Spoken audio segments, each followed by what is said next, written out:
The 2011 Musser Excellence in Leadership Award is being presented to the indefatigable Joan Carter. Our first endeavor was to find out, how does one define Joan?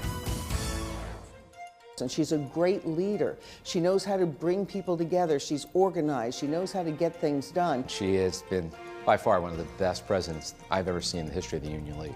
She's a very honest, upfront person, and there's no confusion about where she stands, and she's very, very thoughtful. When she walks in a room, as they say, she is the light that walks through the door. She's not a 9-to-5er. 9-to-5ers like to go home and to keep everything comfortable. Entrepreneurs like to take the risk and be out all night. Wonderful executive and entrepreneur, very talented, very capable. She's extraordinarily likable. Joan's a perfectionist. What quickly becomes apparent when you meet Joan is that she puts forth 110% effort into any endeavor to which she commits. And committed she is. Joan Carter, a true entrepreneur and business leader. Joan's childhood and education would pave the way for her desire to achieve lifelong learning and success. And although we sing her praises this evening, Joan sang throughout college in Ohio, where her voice was heard in a much different tone. Along her path to success, Joan met John, who would become her business partner and husband. We met in the 70s. We were involved in a Broadway play that came to a community in Washington Township, New Jersey, called Fanny, and we were the leads. I have heard her sing, and she's quite accomplished. She's a Renaissance woman. I mean, she really is. She loves the arts. She loves theater. She is a singer who was playing a role in a Broadway play. I was just an actor that sang. So I don't have the kind of voice she does. The first company was called Anthropometrics, the measurement of man. And they were cardiac services, stress tests, and cardiac rehab services. And then they developed something called a Holter monitor, which was a 24-hour EKG, and that developed into a national service. There was a fellow named Trotter who founded Trotter Treadmills. It was a very young company. And we then, he was ready to retire. We bought the company from him. What became Cybex was originally Trotter, and that was originally perceived to be part of the stress test. It would be the treadmill, would be the basis of the stress test. But Joan's love of medicine really drove it to be a fitness equipment company.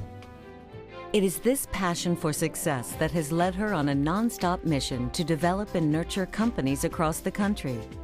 Medical devices, fitness equipment, real estate, and energy are but a few of the sectors that Joan has been involved with throughout her career.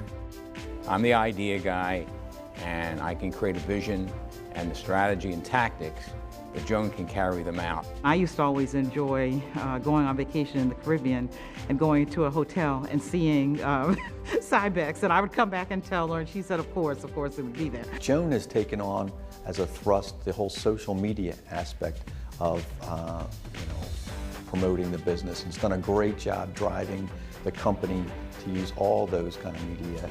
But driving the company's success also allowed her to succeed in so many other endeavors.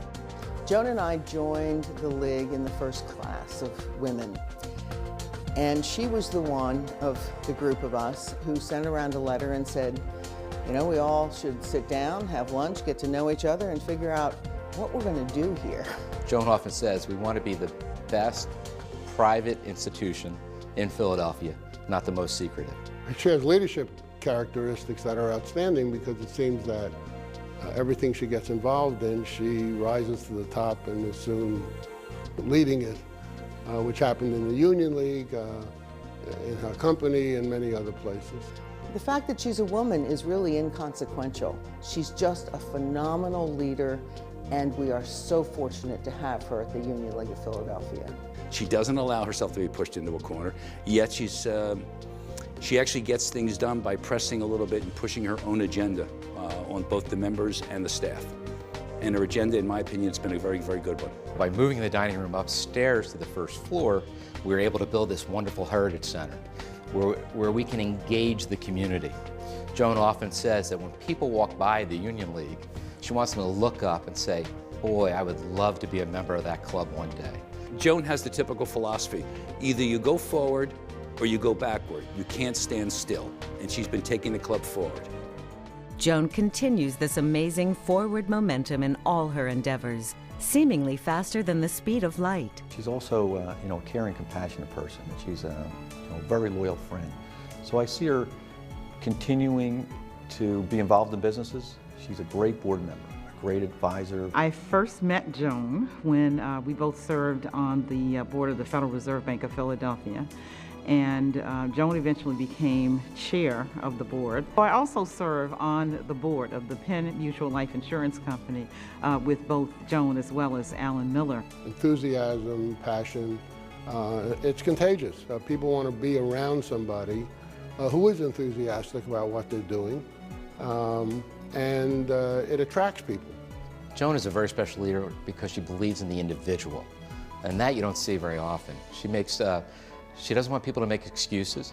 She would rather give you a fishing pole than give you 10 fish.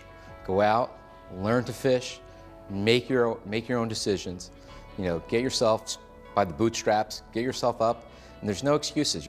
She's pretty much the kind of person that you can go out to dinner with, or you can just sit around and have beers with, and she will smoke a cigar with you.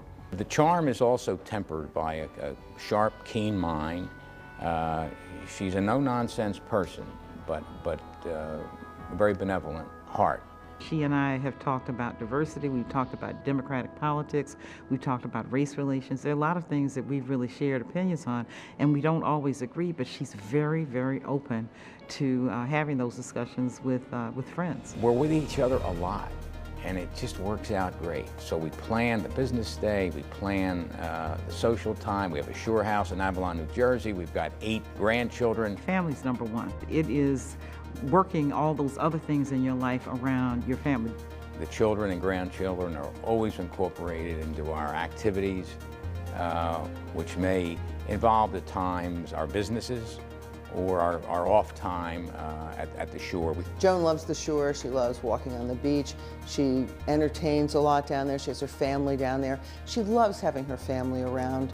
Joan and I probably could not be more politically far apart, but we're mothers, we're working mothers, we're businesswomen. Good character people are concerned about other people and what's happening around them.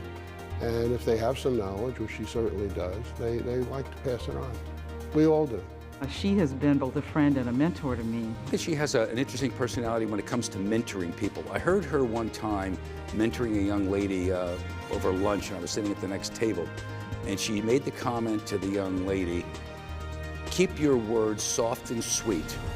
Someday you may have to eat them." She gives you all the tools you need to do a great job. And I firmly believe that that's the way it should be done. She continues to learn, new ventures and new skill sets readily. So I couldn't admire anybody more. She's really quite a person. If Joan is going to be involved with something, it's going to be done very well and at the highest level possible. I admire that in her. And of course, again, that's one of the reasons why she's been so successful. We sing her praises tonight, but that tune continues well into her future. The 2011 Musser Excellence in Leadership Award recipient, Joan Carter.